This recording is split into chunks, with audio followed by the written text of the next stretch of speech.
welcome to the Israeli National Hockey Society podcast. I am coming to you live from New York, your host and former Israeli national team goaltender, Mark Birbraer. And today we have a very special guest, Israeli hockey legend and British hockey legend, Max Birbraer. Max, welcome to the program and thank you for being here. Oh, thanks for having me. It's been a long time in the making, isn't it? This one, yeah, absolutely. Yeah. And it's good to speak to you in person again instead of over by Messenger. And hope you and the family are doing well. Yeah, it's a weird times for sure. I've been locked up. It's really actually nice to speak to somebody outside of my family. So I'm using that opportunity. We might gonna have to do volume 2, 3, and 4, and maybe 10. Whenever you're ready, my friend. Yeah, whenever you're ready. Enjoy it. So it's a pleasure to see you guys, anyways, and speak to someone like I said outside of these four walls. You look great, but I'm gonna ask you right off the bat, how the hell does Max Birbraer turn 40? What happened? Exactly. Wow. Yeah. I don't even know how I turned 40. Like I told you, I think a few times, I think I've been trying to retire for 10 years, and just kind of keeping my head down and really trying to work on that, transition. And it's not easy in terms of when all you did is play ice hockey and you never really committed to any other careers. I sacrificed schooling. To be honest, I haven't, finished full on, had my qualifications from school because I've been offered first contract when I was something like 18 and a half or maybe 19 years old. And on top of that, moved about 5 countries prior to that. And have been in 5 different countries with 5 different languages, didn't help. So it was under a bit of pressure mentally in terms of the switch from hockey life to real life, which is absolute, challenge, I can tell you that. Well, look, if with all things being equal, if I was as good as you, I would have played pro instead of a little high school and college hockey and a few games for the national team. I would have done it as a career myself. Instead, I wasn't that good, so I became a lawyer. That's the way it goes. But that being said, I do want to actually take that segue and jump into. You were picked in an interesting draft. Back in 2000, you became the first Israeli drafted by a National Hockey League club. Lou Lamoriello picks you 67th overall in the 3rd round for the New Jersey Devils. Same draft as Marian Gaborik, Danny Heatley, Ilya Brizgalov, and a little guy by the name of Henrik Lundqvist. And of course, you were picked well in front of Henrik Lundqvist. So it's very unusual for a guy playing junior A as opposed to major junior to be drafted right out of tier 2 junior into the NHL. Did you know that there was some interest in you for the draft, and where were you when you got the news? Well, it just seems like anything to do with myself is never straightforward. It's never straightforward. Any sort of aspect of my career or my life, it seemed to be very unusual. So I took completely different path to pretty much everyone else that was out there. I think at the time, I ended up being the second ever drafted out of the tier 2. I think Dana Zubras, if I'm correct, don't quote me on that. I think Dana Zubras was the first one. I have been asked to play in the OIHL because I did have a couple of good seasons in Tier 2, and obviously teams were interested in the OIHL. However, by the rules of that league, I couldn't get in. You had to be drafted as a European or as an import. You can't just walk on into a team. You have to go through European draft, which I never did because I was in Israel. It was not many scouts really trolling Israeli borders. So I kind of have to do it the hard way.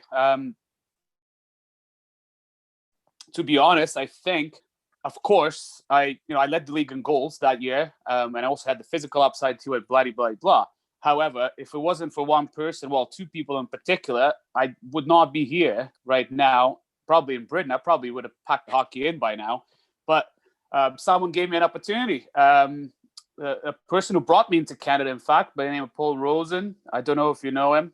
Yeah, he was your agent, right? Or no, he's he was a trainer for Israeli hockey team when we were my first tournament when I was 16. When I went to play for juniors for Israel, and he was a trainer. And just, as you know, half the team was Canadian passport guys from Canada, and half the teams were Russians, and there was a few local guys, the local talent guys. So normally, I shouldn't say half, I should say third,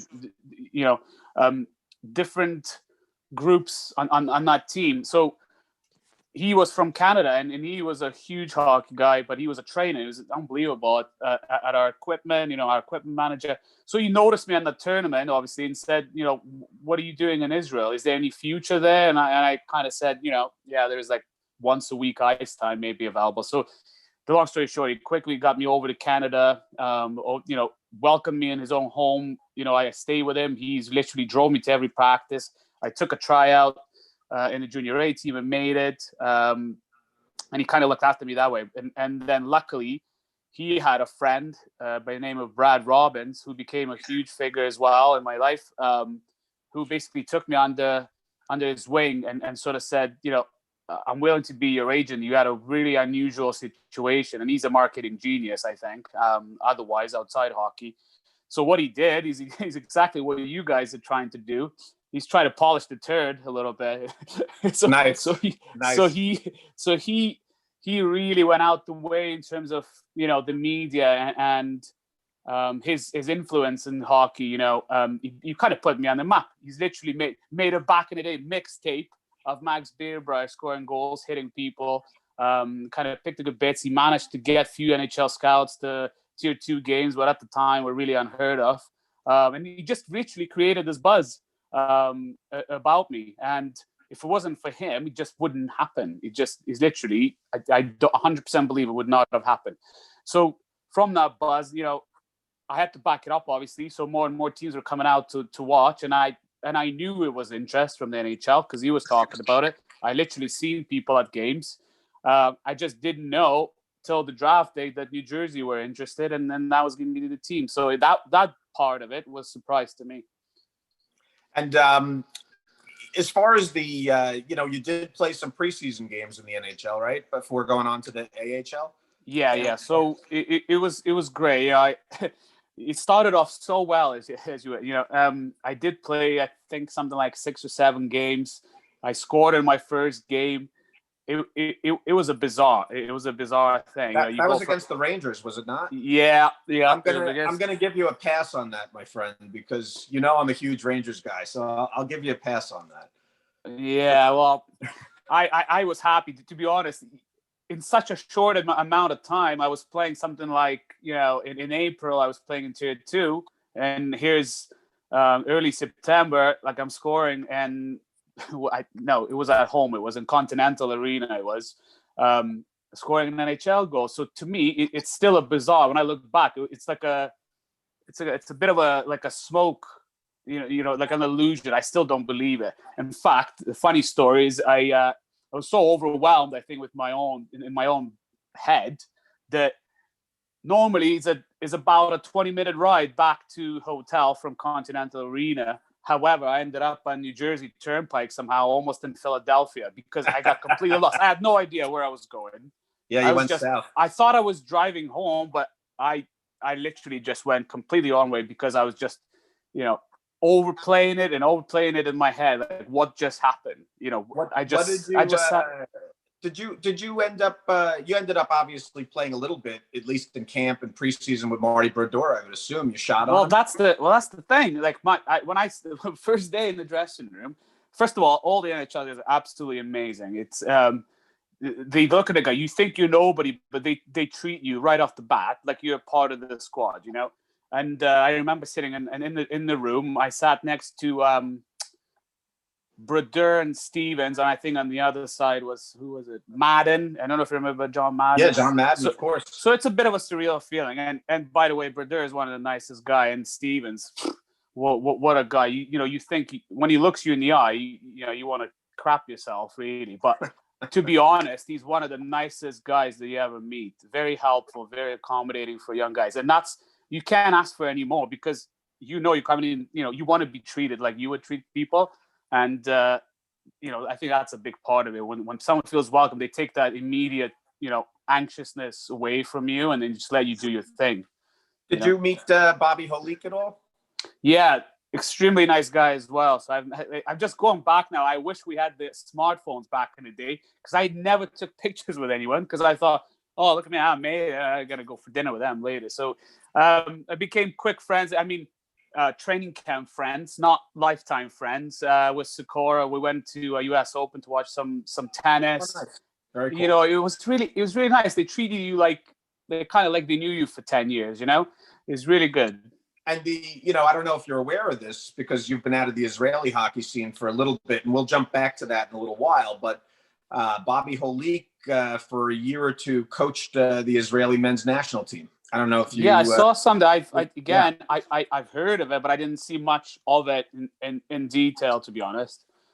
Yeah, I mean, he's a big Israel supporter, religious Christian guy, and obviously Israel important to him, being the birthplace of Jesus, and he really came and helped the program, and they won a gold medal in Mexico City, so it was very cool to see. So eventually, you do a few years in the AHL, and you end up in, of all places, Laredo, Texas, on the border with Mexico almost. Speaking of Mexico, you're in the Central League with the Laredo Bucks, I think it was. Yeah. And if you guys had a good playoff run there, if I recall.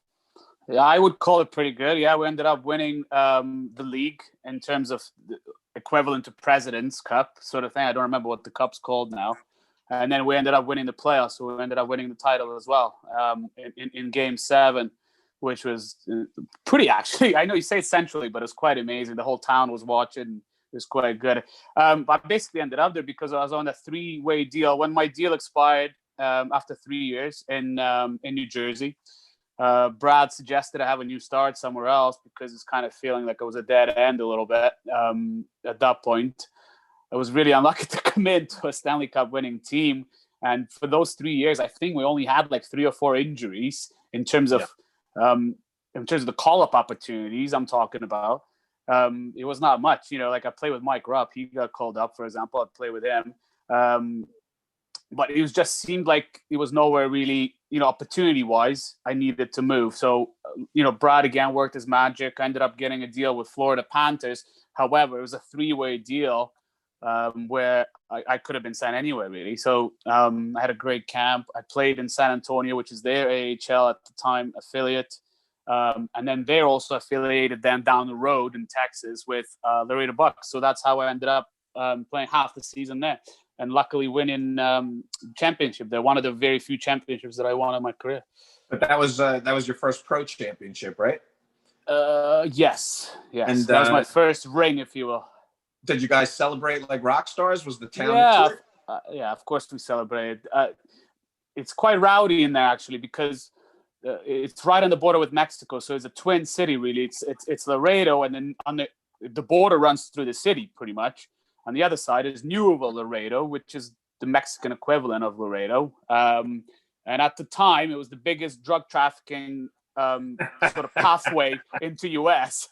So nice. You can imagine.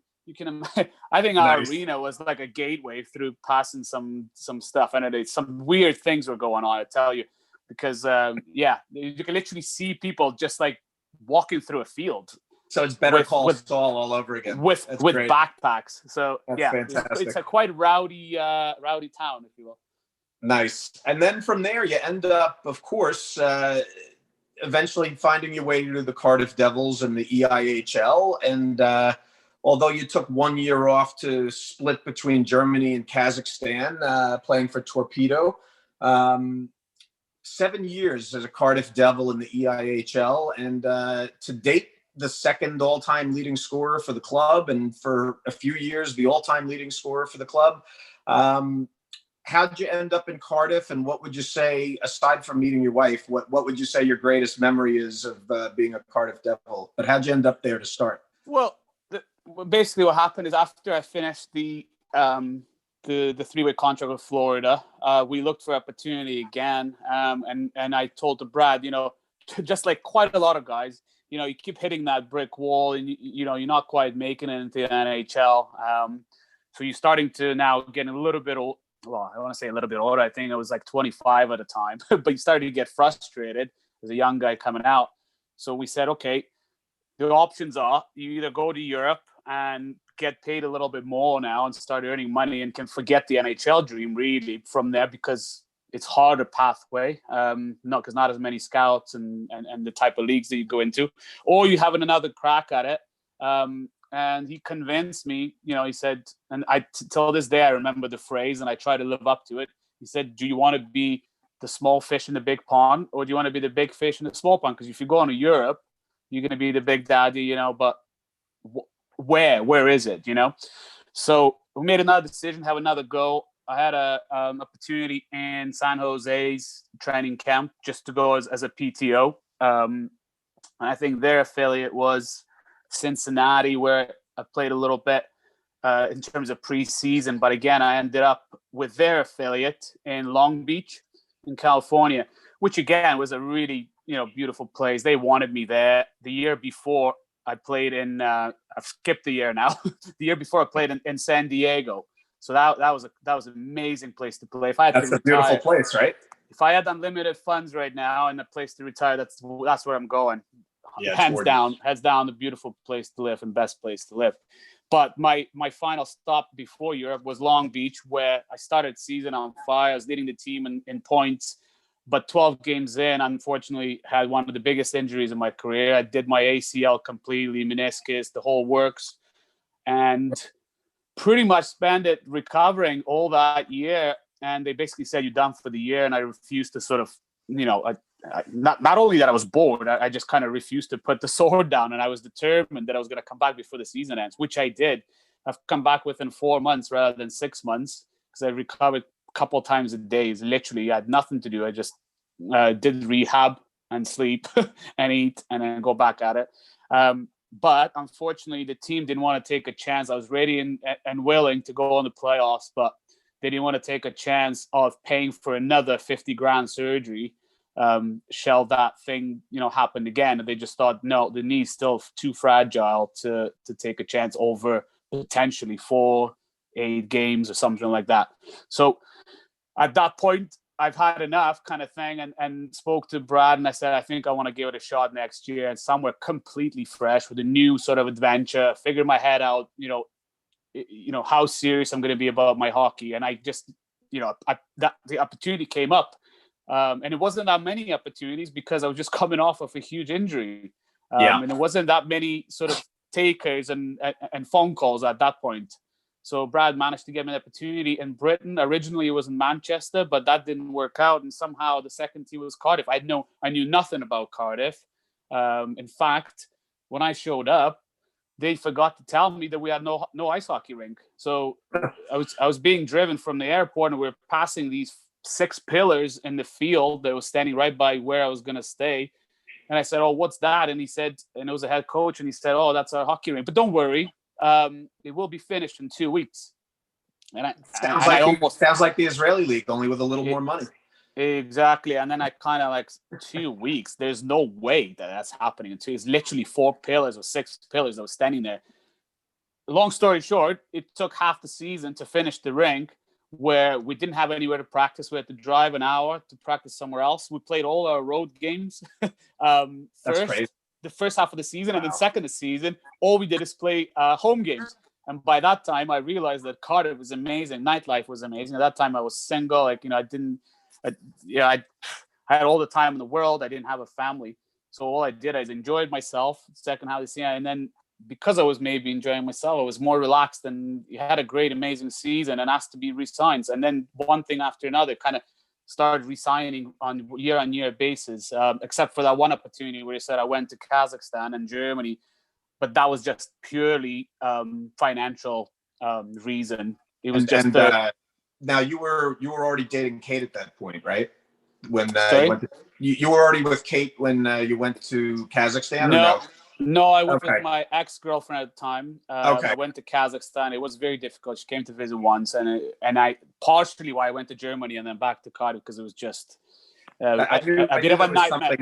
It was a bit of a nightmare to do a long-distance relationship. So I had to weigh all pros and cons, and I ended up back in Cardiff, where I love to be. Clearly, I'm here for 13 years now or something like that, where I build a home, family, kids, and whatnot. So yeah. And you became, quite honestly, a Cardiff Devils legend. 7 seasons.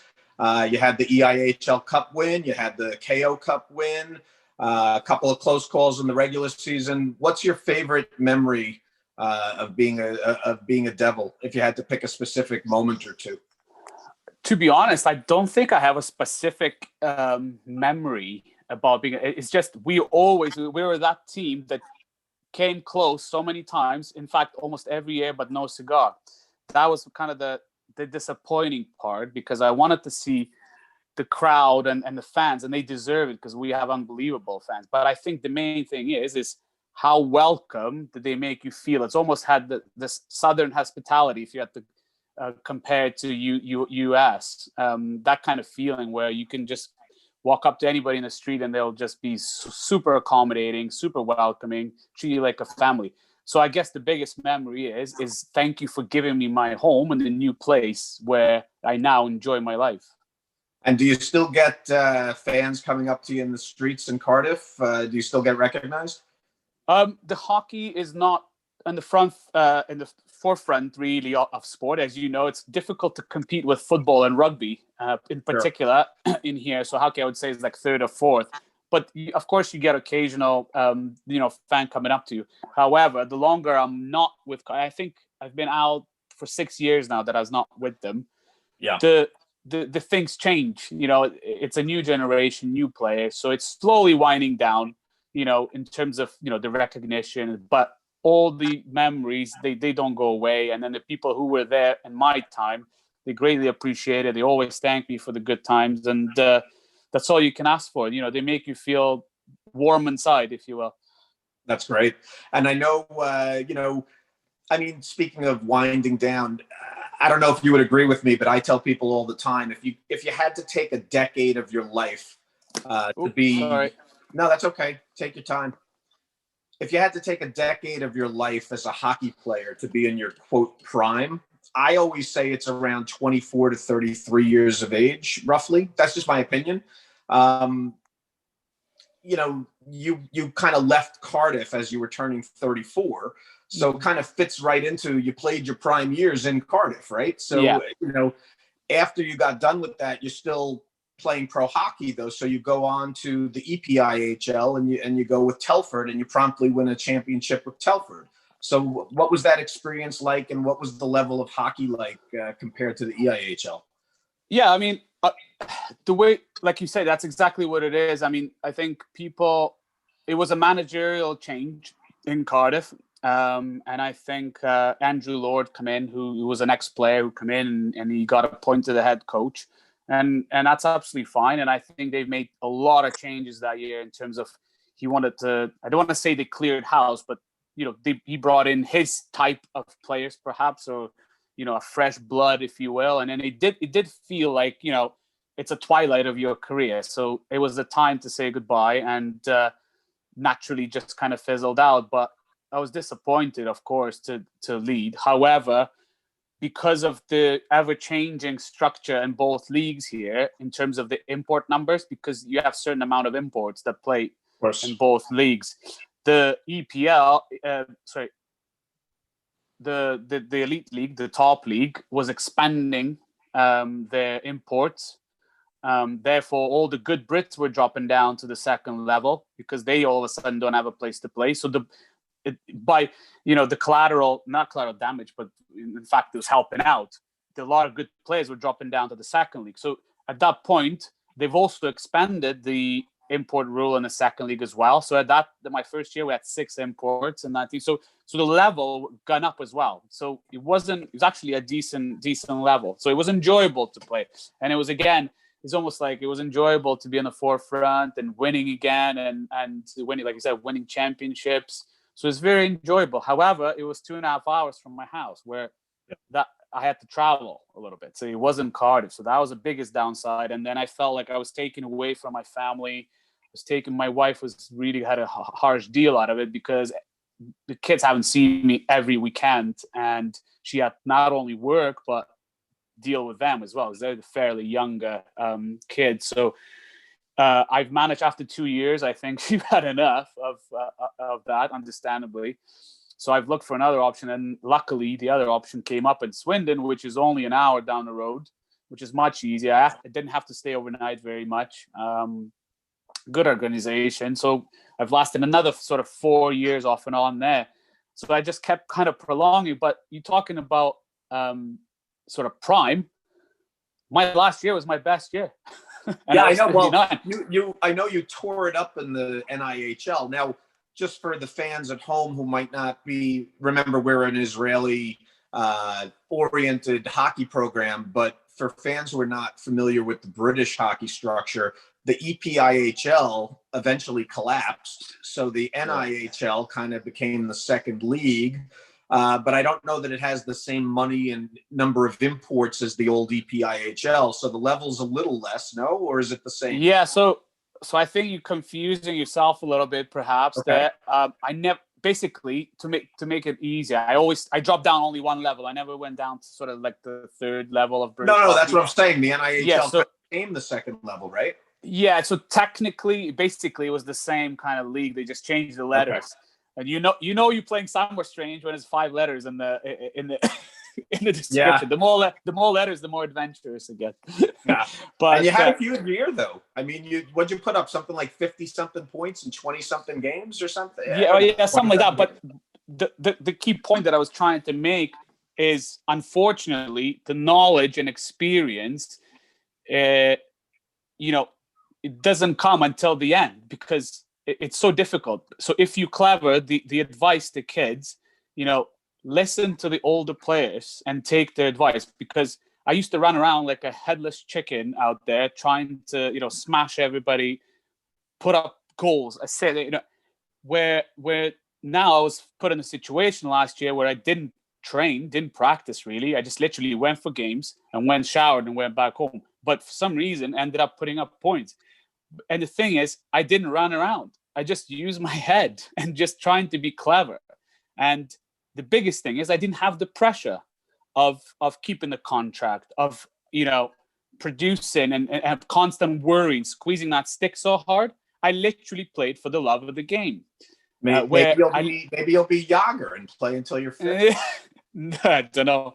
I just had my MRI for my neck again, because I had an episode where I had to fix a broken neck, and now it's kind of like bugging me again. So I don't know what's going to happen with that. Well, I'll tell you, Max, I'm 49 and I feel every little thing now. So it's coming. Crazy. You have some time still, but I try and stay in shape. And like I was telling you off camera before we started, which will be a great segue for me into the Israeli hockey, with some of the exhibition games. I got talking about getting older and whatnot. I'm closing in on 50, so you and I have to get on the ice together. You have to snipe a few by me before I turn 60. While I can still move a little bit. So don't want to break you. Out to New York. I don't want to break you. Listen, I've actually been out there with probably about 30 guys in the NHL, and I haven't died yet. I played 2 years ago. I played against Kazakhstan. He shot pretty well. Wow.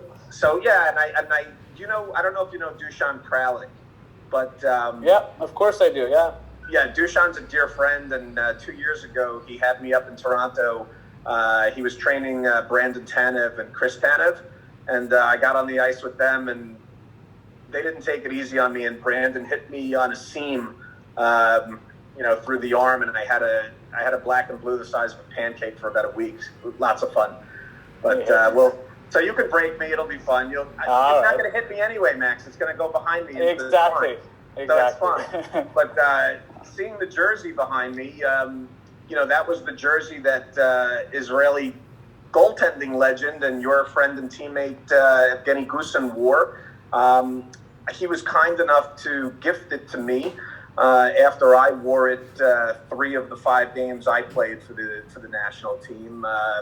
I played exhibition games as opposed to World Championships, but he was kind enough to give it to me, and he wore that in that jersey is from the 2005 Spartak Cup after Israel had won the Division II IIHF. I was trying to think if Nemirovsky's brothers were there. I think one of them was. But we had a decent team, so yeah, we enjoyed ourselves. In the end, we ended up losing, but it's invaluable experience for some of the guys to actually, step on the ice and see how it's sort of done and in reality, and touch the fabric, if you will. And I think it goes a long way. Yeah, I mean, I saw. I remember the scores. I know you lost 6-0 to Spartak, but in the grand scheme of things for Israeli hockey, that's really not a bad result against a premier team like that. And then you guys actually out of the Belarus league, and they play in the Champions Hockey League. So that's a great team, and you lost that game, I think 4-3. And it was a close 4-2. one. Yeah, something like that. I don't remember the scores.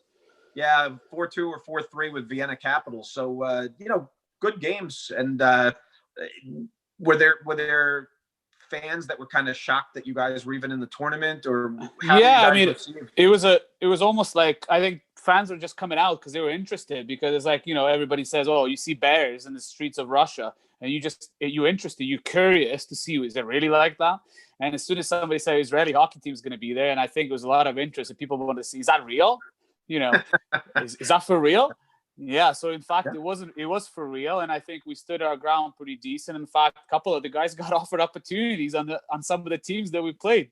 I had to do some interpreting. Specifically, I don't remember who was the goalie for us, the exact name, but he was being scouted to go to that team. That was besides Goosen, it was you guys had Michelle Robinson. Yeah, it might have been. Yeah. Yeah. I only knew him for the tournament. It was only for a week, but he really played well. And there's a couple other guys who I've been approached to do interpreting to see if they were interested in contracts. So we did all right.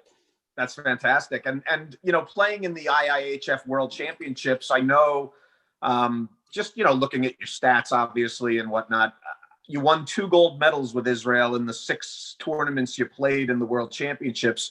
So you played a half a dozen times. You won back in the late 90s a gold in the old world D group.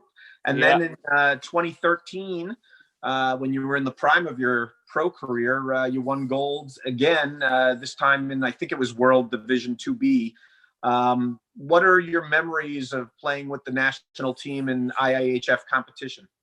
In terms of playing career, I think that tournament in Iceland that you mentioned, when I was just literally, I'm not sure if I was drafted or just about to be drafted, but like I said, it was in good playing condition, if you will. I had a great tournament. I think I won an MVP as well, that tournament. So for hockey perspective, that was very memorable. And then winning the gold to top it all off was the ultimate. And then kind of took off from there. But in terms of memories, unfortunately, they're not very fun memories. Well, it's kind of half and half.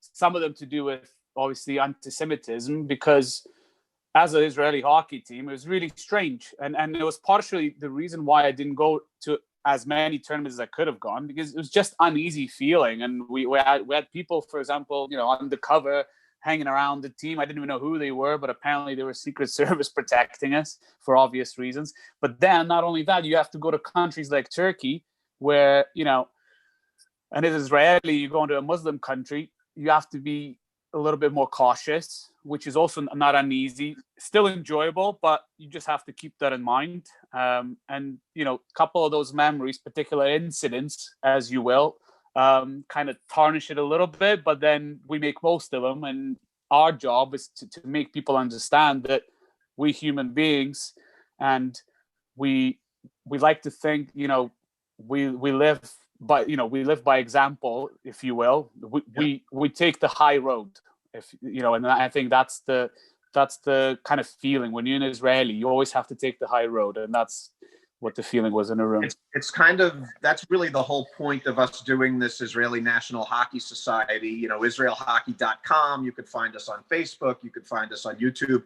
Really what we're trying to do is, besides promoting Israeli hockey, really promoting the Jewish and Israeli people in the state of Israel, and just showing the world that we're normal people too. And through sports, and specifically hockey, if you meet us, we're normal guys, normal men and women. We love to play the game. And now with, the historic peace deal with Israel and a bunch of different Arab Muslim countries, we saw an Israeli club go play hockey in the UAE recently. So it's really a great thing that it's starting to turn around. I think it's always, I can't speak for you, but for myself, the 5 times I got to put on the jersey and have the Star of David was something that extremely special to me as a Jewish man. It was amazing, and really glad for the contributions you made to 2 gold medals to Team Israel. If you had to go back for Israeli hockey, I mean, there are a few characters on the team, a couple of guys that stood out as being fun to play with or hang out with outside of the rink. Yeah, I think most of them were fun. To be honest, I've played for so long. Obviously, there's a couple of generations that you can go. The golden generations. We had, Zach, Sergei Zach, and Gusin, and Lev Ganin, and Oleg. I don't even know if you met these old school guys. You might have not. Yeah, some of them not. It's like being in Little Russia when you play for those teams, and then you have the kind of newer generation where I felt like I was more like a Canadian room when you're in these later tournaments. They're quite funny, and Tal, I'm sure will know one of the stories about the flag. We can ask him later, but it was a thing. We were in Turkey, and we've been warned that not to put Israeli flag behind the bench during the game, because that would encourage maybe anti-Semitism and people maybe, rub them off the wrong way, sort of, crowd and the fans. But it was a big debate right before the game. And in fact, there was very heated debate in the room. Do we put the flag out, or we just not do that not to provoke, And there was a massive debate going on, and there was a lot of tensions in the room. And one of the funniest moments, I think I got up and I did some sort of funny accent between Russian and kind of like Italian, or I don't know what accent it was. And I said, guys, I don't understand. Are we having the flag, or are we not having the flag? And everybody just started crying, laughing. Oh, the point of it was, we knew exactly what we were going to do. It's just, we wanted to have fun, and I just wanted to stop the debate, put the flag out, be proud to, who you play for, be proud where you stand. We're not doing anything wrong. And if people want to, criticize or be upset about it, then, so be it. But the longer you hide the flag and not do it, that's just going to continue. So, And that was that tournament in Turkey. I remember you guys were playing the home team. You were playing the Turkish team. And you guys actually, historically at the men's level, Israel always beats Turkey at the IIHF competitions. But yet in this game, you guys were behind by a goal or two, and you had to rally.